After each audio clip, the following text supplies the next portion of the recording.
Have to be joined by Robert Rosenthal of IlliniBoard.com. Back again for another year of the Sunday No Huddle. Excited to hear from you after each game week this season.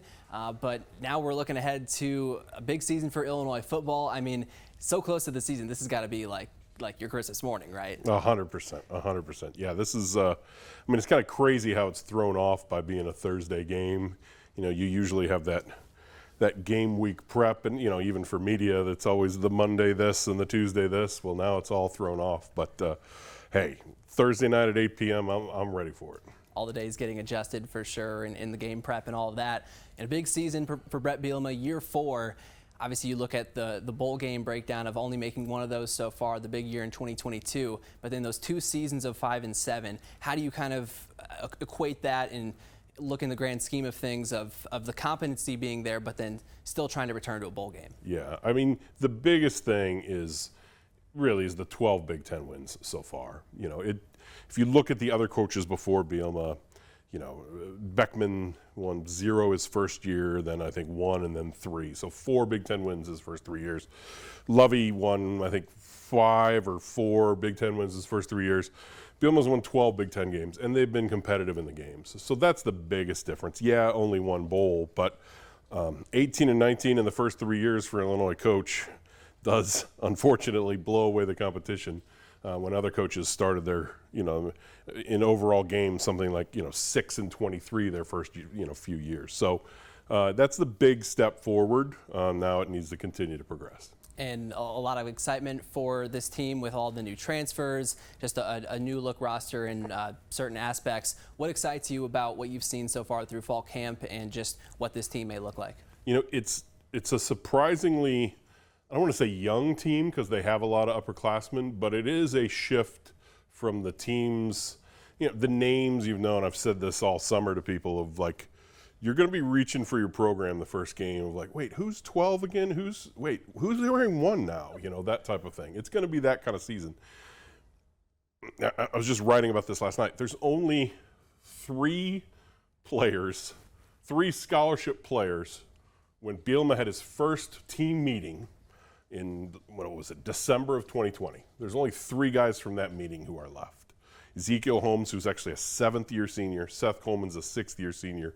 And Pat Bryant is in his 4th year as a wide receiver. There's also Ryan Mead, who was a walk-on at the time, and this and that. So really 4 players who were there when he sat down and said, I'm your new coach. That's a big overhaul in only 3.5 years to be there. So, yeah, there's only 10 seniors on the team. 7 of those 10, or 5 of the 10 came in as transfers this year. 2 of those came in as transfers before this year, so only really those 3 scholarship guys. That's going to lead to a season where you really are going to have, you know, new faces, younger guys, a lot of juniors, a lot of sophomores on the field. Is this almost a case of kind of building for maybe not this year, but then the continued progress for the coming years, you think, potentially? I would think so. As I'm saying things that I've written about on the site several times, so I'm repeating myself a lot here, but Indiana has a new coach this year. They went out and brought in 31 transfers. They said, you know, we're just going to overhaul the roster.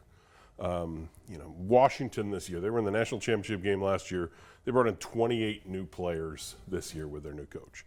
So a lot of coaches in college football, when they've taken over a program, have said, all right, you 30 guys go this way, I'm going to bring in these 30 guys, you know, that type of thing. Couldn't do it before. You were limited to classes of 25. With the way Bielema has built this program, he's done, you know, in the last 3 classes, he did 9 transfers, then he did 7, then he did 11. That's well below what the Big Ten average is for transfers. So he has basically said, look, I'm going to start these recruiting classes. I'm going to get developmental guys, offensive line guys, defensive line guys that we can put in our system, and by year 4 and 5, they're ready to go. His first class is 2022, and those guys are now reaching either their junior or redshirt sophomore seasons. So you're starting to see who he has started to recruit and who he's brought in. And then by next year, those guys are seniors, and it's basically his team. It's who he has brought in. It's all of those guys. Some of them will still only be redshirt juniors next year, but it's fully the roster he's envisioned and been developing. This is just the last year of building to that. And a big thing talking about expectations and just a look at the season, especially when you add the teams coming into the Big Ten, is looking at the schedule, 4 ranked teams in the preseason. How do you kind of map out a potential path to a bowl game and the expectations in that sense? If you look at maybe even the media poll for, what was planned out for, laid out by the media as to who will be the good teams and the bad teams, the teams that finish near the top of that poll, Illinois does play Oregon, they do play Michigan, and then also the teams at the bottom, Purdue, Northwestern, Michigan State, are all not supposed to contend this year, are on the Illinois schedule. So it's this crazy thing where, depending on how the season plays out, you might go from playing the number 3 team in the country of Oregon and then maybe the 17th best Big Ten team, and then you play Michigan, and then you play, it's going to be that kind of a yo-yo. So really tough schedule in the first 8 games. Kansas game is huge, an opportunity to prove yourself at home against a ranked opponent that beat you last year, that is also rebuilding, that you want to say, look, we're on par with what they're doing, rebuilding their program. And then hopefully 4 winnable games in November. Yeah, and talk about the position groups. I feel like a lot has been kind of sorted out, and we're learning more and more about the depth chart. What position are you maybe looking forward to seeing, okay, this is what it actually looks like when you get to game day in week 1? Yeah, I think defensive line is the biggest thing, mostly because the law firm is no longer, Johnny Newton's with the Commanders and Keith Randolph's with the Bears, and you've lost the middle up front. You lost Denzel Daxon, the starter at nose guard last year as well, and you lost some of the backups like Bryce Barnes from Gibson City and everything else. So you have, not only are the starters new, the backups are new. So that's the one position of like, okay, that could, if these transfers aren't ready, or if a sophomore like Alex Bray isn't ready for Big Ten competition, that's a position that could take a big step back. So I think a lot of eyes are going to be on the defensive line in the first game. And an exciting position group on the offense. You got the receivers, of course, replacing an Isaiah Williams, a Casey Washington, bringing in a Zachary Franklin, and some other guys that could be some X factors. How do you assess where that position group will be at? I think X factor is the right way to say it. Barry Lunny knows Zachary Franklin. He coached him at UTSA.